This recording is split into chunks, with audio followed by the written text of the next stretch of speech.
and welcome back to another Doctor Who Big Finish audio drama review. In today's review I'm going to be taking a look at one of the latest box set releases, which is of course the latest instalment of the 8th Doctor Time War series, starring Paul McGann as the 8th Doctor, alongside Raki Thakra playing the 8th Doctor's Companion of Bliss, alongside Nicholas Briggs as every single Dalek in the universe, and of course Terry Malloy, rather excitingly, as Davros, returning for the first time in quite a number of years. And of course, also excitingly, this box set also sees the return of the General as portrayed by Ken Bones, who previously appeared within the 50th anniversary special, The Day of the Doctor, as well as of course the 12th Doctor story, Hellbent. This release is available to be ordered now on the Big Finish website. The physical box set is £22.99 and the download is around £20. There is also a trailer that can be listened to, as well as additional story details. Of course, previously on the Host Productions I have already reviewed the previous 8th Doctor Time War series box sets, and the unusual thing with the 8th Doctor Time War series is it's not necessarily one big grand story. The thing with Dark Eyes, Doom Coalition, Stranded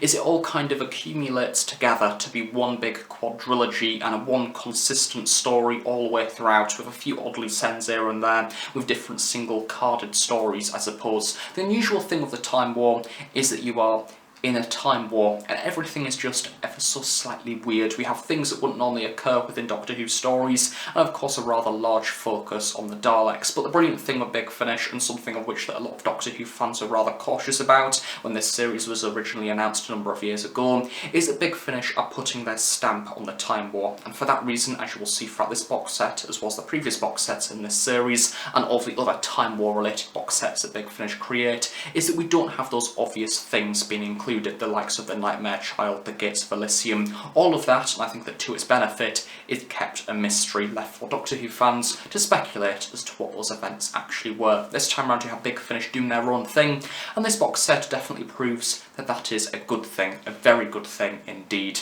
So taking a look at the production credits on the Big Finish website, as per usual, the producer is David Richardson, the director is Helen Goldwyn, the music has been created by Jamie Robertson and it is absolutely incredible on this box set. The script editors are John Dorney and Matt Fitton, and the executive producers are Nicholas Briggs and Jason Haig-Ellery. And as per usual with this series, excellent directing and production overall. It feels very high quality, very grand, and it's an absolute joy to listen to as always. So the rather unusual thing is that we start off this review by taking a look at a two-part story, which is Palindrome, as written by John Dorney. Now, of course, due to current circumstances at the minute, I've now moved back to university. I've been a little bit behind on my Big Finish listening, meaning that by the time I got around to listening to this box set, there was already quite a lot of reaction on social media, and I was hearing over and over again about Palindrome, and I thought, what could this story possibly be doing?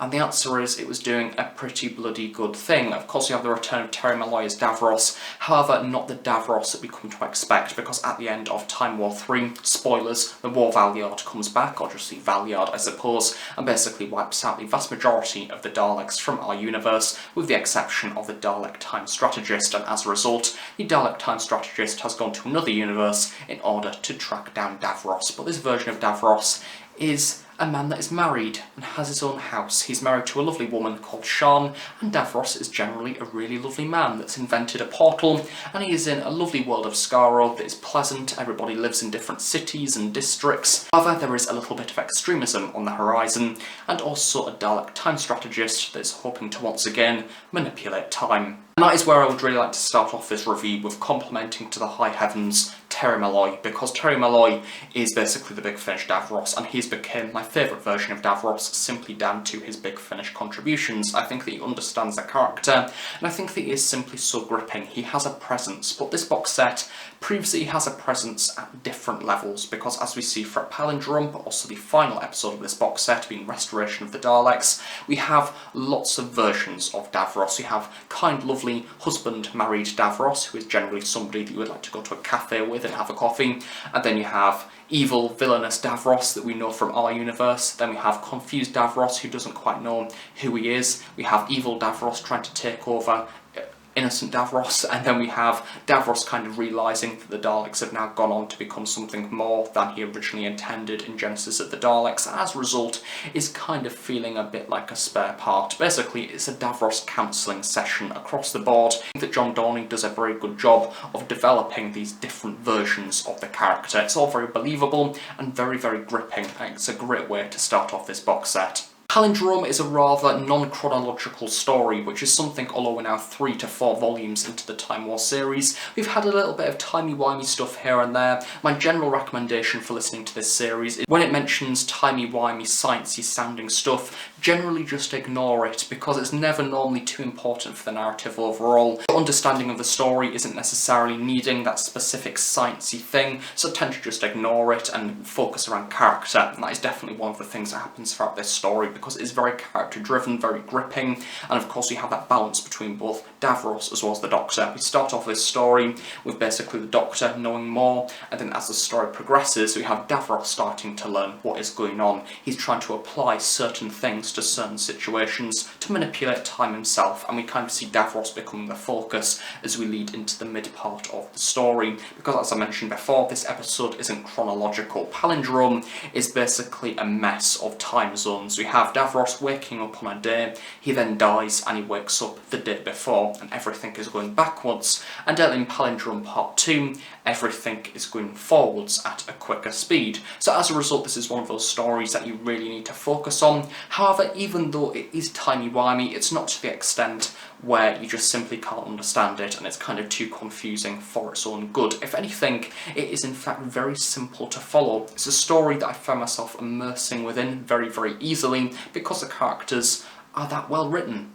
Also giving a compliment to Reki Thakra as Bliss as well, which is a compliment that not only extends to this episode or this 2-part story, but also the rest of the box set, and was a similar compliment that I had for the previous volumes in this series as well. I was a little bit unsure about her character to start with because she seemed a little bit cardboard. However, as this series has progressed, we've started to learn a little bit about her homeworld, being Daralobia, but also at the same time how the Time War has basically screwed over her life. She was once a student studying time stuff, and now she's fighting a time war. And what's really interesting throughout this box set is that we get to see her basically picking up weapons if she feels like she is in danger, which is something that the Doctor isn't particularly keen on. At this point within his life, he's still reluctant to get directly involved within the Time War, and that is something that is used as a theme throughout the entirety of this box set, and more importantly, it feels like we are coming to the end for the 8th Doctor. It feels like he's reaching the end of his tether, and we're kind of having a Doctor that is desperate, and he has travelled very, very far from the initial version of the 8th Doctor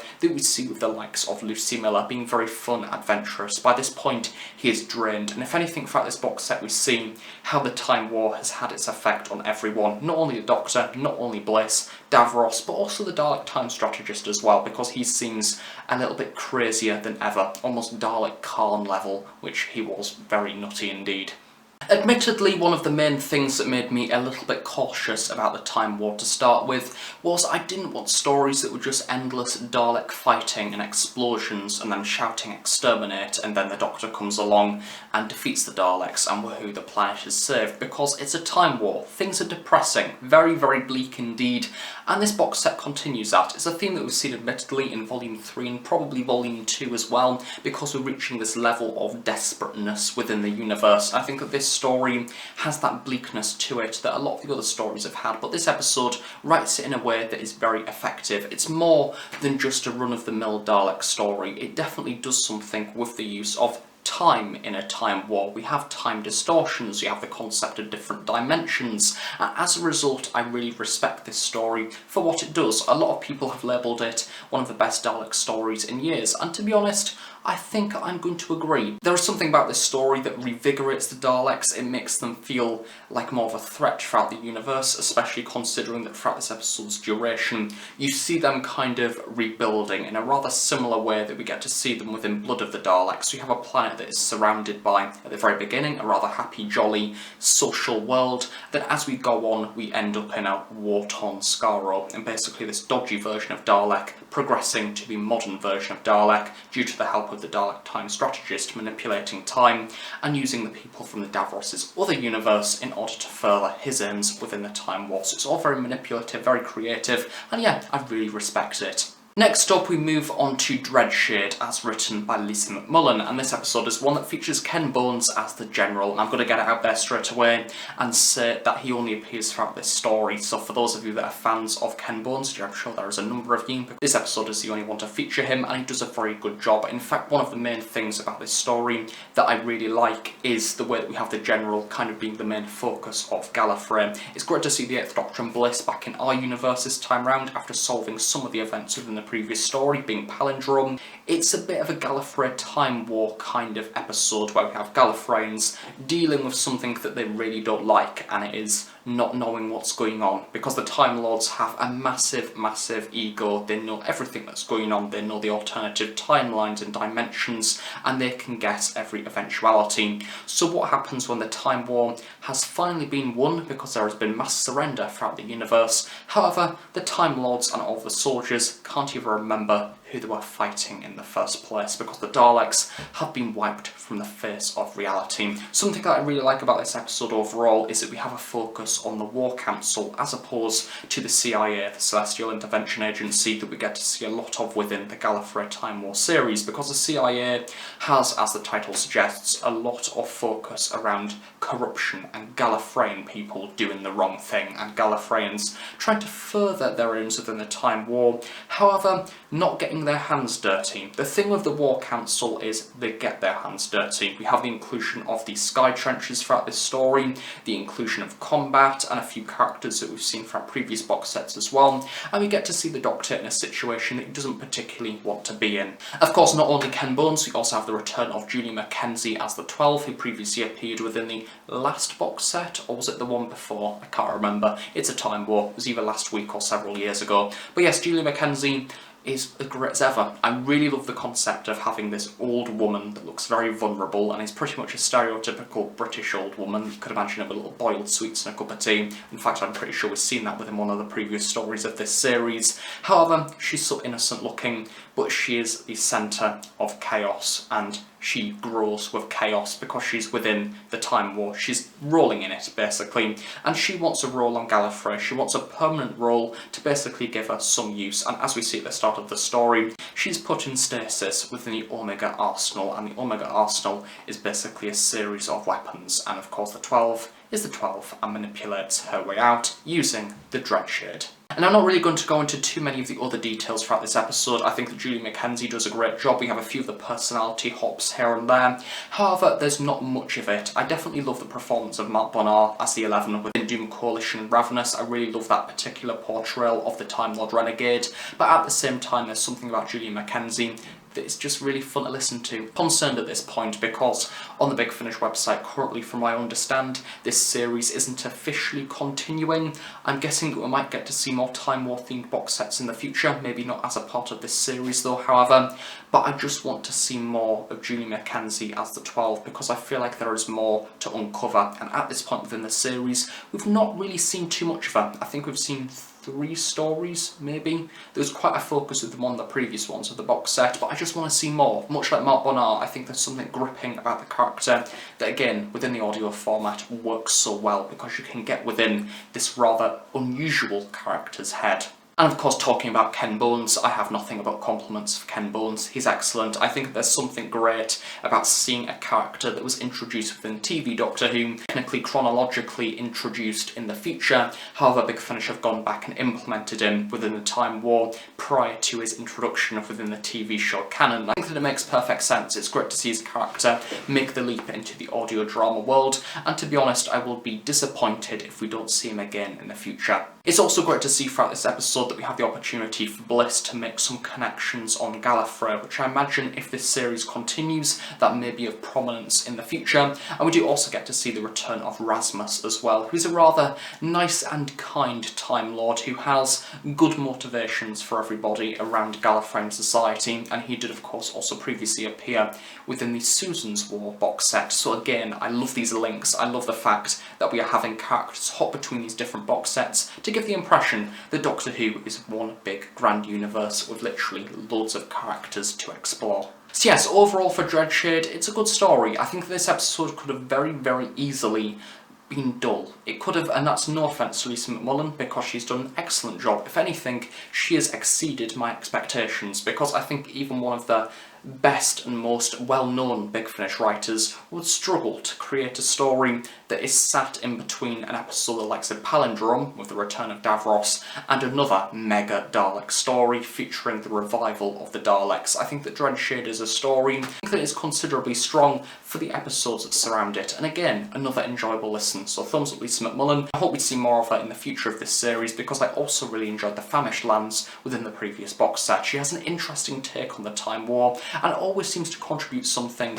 that I never really thought of before listening to the story, because the Famished Lands was one about droughts on different worlds and how supply chains within the Time War have caused droughts. I thought that was really intriguing, a great way to link into the Time War series. Finally, we conclude the 8th Doctor Time War series Volume 4 with Restoration of the Daleks, the final episode of this box set, and it does feel like a dramatic end. I think that I can't help but feel with the Time War series that all of it feels like a series finale, but there's something about this story that seems to introduce a new chapter within Doctor Who history, and as a result, if you're a fan of Daleks and Davros, this box set as a whole is definitely one for you, because something that I didn't mention with Palindrome is that not only do we delve into these multiple different versions of Davros, there is also many different links to other Davros stories within Doctor Who media. I think it will be no spoiler to say that we have Terry Malloy kind of spouting some of the most iconic Davros quotes, including multiple ones from Genesis of the Daleks, which made my skin shiver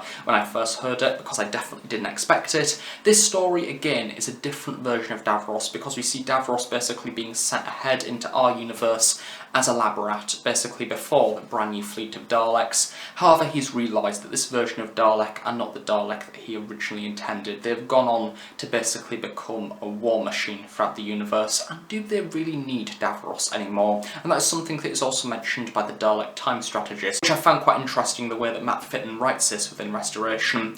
Why should the Daleks be controlled by what is essentially an ancient relic, being Davros? They have now exceeded the powers of Davros. However, they don't need him, but they kind of do at the same time, and as a result, Davros is kind of a little bit lost throughout the universe and starts inventing brand new things in a little shed on a random world in hope to help the Daleks, but also at the same time further his own aims. This episode is also a challenge for the 8th Doctor, because we have him being directly involved within the Time War. I think he doesn't particularly notice that he's directly involved until the later half of this story, and then he kind of realises that he's got a little bit close for comfort, and we have a few close hits to home. As a result, at the end of this story, he simply wants to leave as quick as possible. And I think, again, we have more foreshadowing of the future, to say the least. We don't have any cameos or anything like that, but it feels like a link to new series Doctor Who, and I really do appreciate it when Big Finish do that, because we have links to the likes of the Cult of Skaro. We have the Dalek time strategist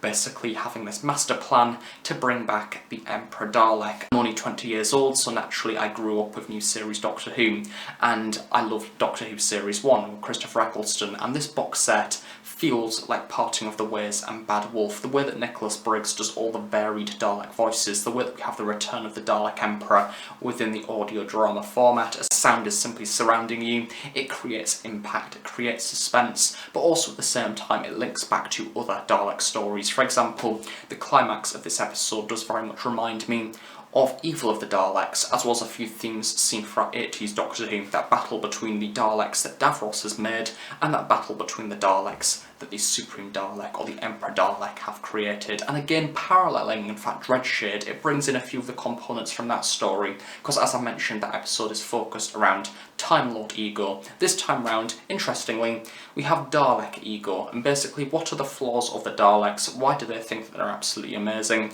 and what is the main downfalls of thinking you're absolutely amazing? Mainly, that you're undefeatable, and as a result throughout this story, that kind of bites them on the arse a little bit, quite a lot. And again, continuing compliments for Bliss as portrayed by Reki Thakra, because she has a much more hands-on approach throughout this story, and to be honest, by this point within the series, I really do like her character, and again, much like with Julie Mackenzie's The 12, I feel like there is unfinished business with this character, so it only makes sense that the 8th Doctor Time War series will be extended. I'm not saying for 4 box sets, maybe 2, that will be quite fair, then we can have more exposure of these characters and deliver a final end for this series, but for me personally, I would like the 8th Doctor Time War series to kind of end on 1 box set with him travelling alone, and it would be really lovely if the final episode could maybe link into him receiving a distress call from Cass, and then it leads into the Night of the Doctor, and as a result we've created the 8th Doctor era, and Big Finish have gone from one